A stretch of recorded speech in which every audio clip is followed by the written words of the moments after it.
You wake up one morning, you step outside to grab your usual coffee. You stop by the same market as always. But this time, prices aren't what they used to be. Do you know why?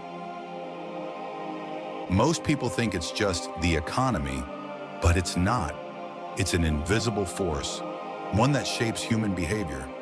Its name is inflation.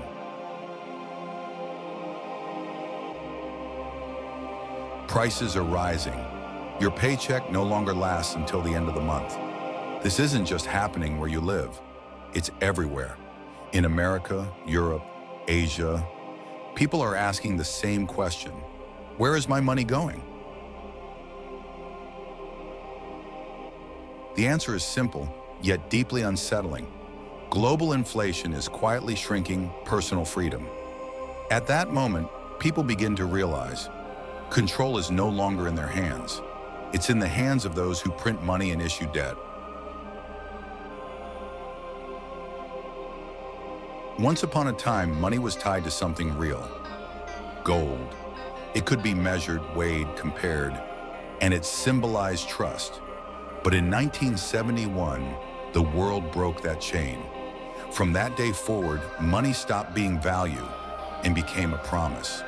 Today, the dollar, the euro, the yen, the lira, all run on the same principle. Believe, because everyone else believes. Modern economies are belief systems, and as long as that belief holds, the machine keeps running. Inflation affects everyone, but not everyone feels it the same way. For the wealthy, it's an opportunity. For everyone else, it's the slow erosion of plans, dreams, and stability. Because inflation doesn't change the value of money, it changes who controls it. If you own assets, you win. If you owe money, your debt gets lighter.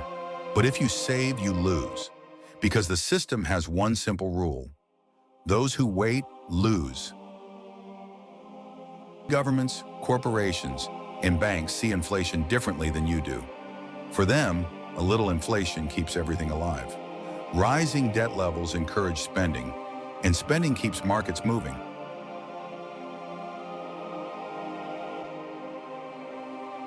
But that motion comes with a price, the silent devaluation of money.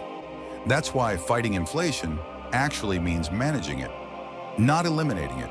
Because where there is no inflation, there is no growth, and no system will ever choose to stand still. To call inflation an economic concept is only half the truth. It's also a psychological training system. It teaches impatience. It whispers, buy now, pay later. It rewards risk, and it turns you into someone who works endlessly, yet never quite catches up. It's not just the economy that changes, it's culture, it's behavior, it's life itself. We call it growth, but in reality, it's the rise of endless consumption. Inflation is a warless transfer of wealth. No shots fired, yet power quietly shifts hands. The Cantillon effect explains it best. Those closest to the source of money always win. Central banks, fund managers, governments, and those furthest from it, ordinary workers, renters, families, become the ones who pay the price. This isn't theory, it's the mechanism of money itself, a mechanism that hasn't stopped for centuries.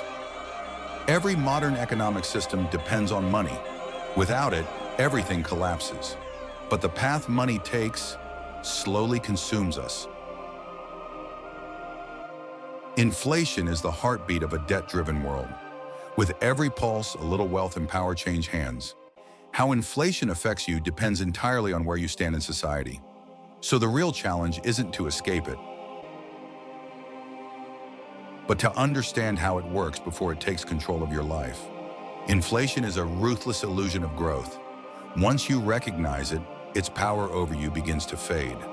The moment you step back and see the system from the outside, that's the moment you begin to be free.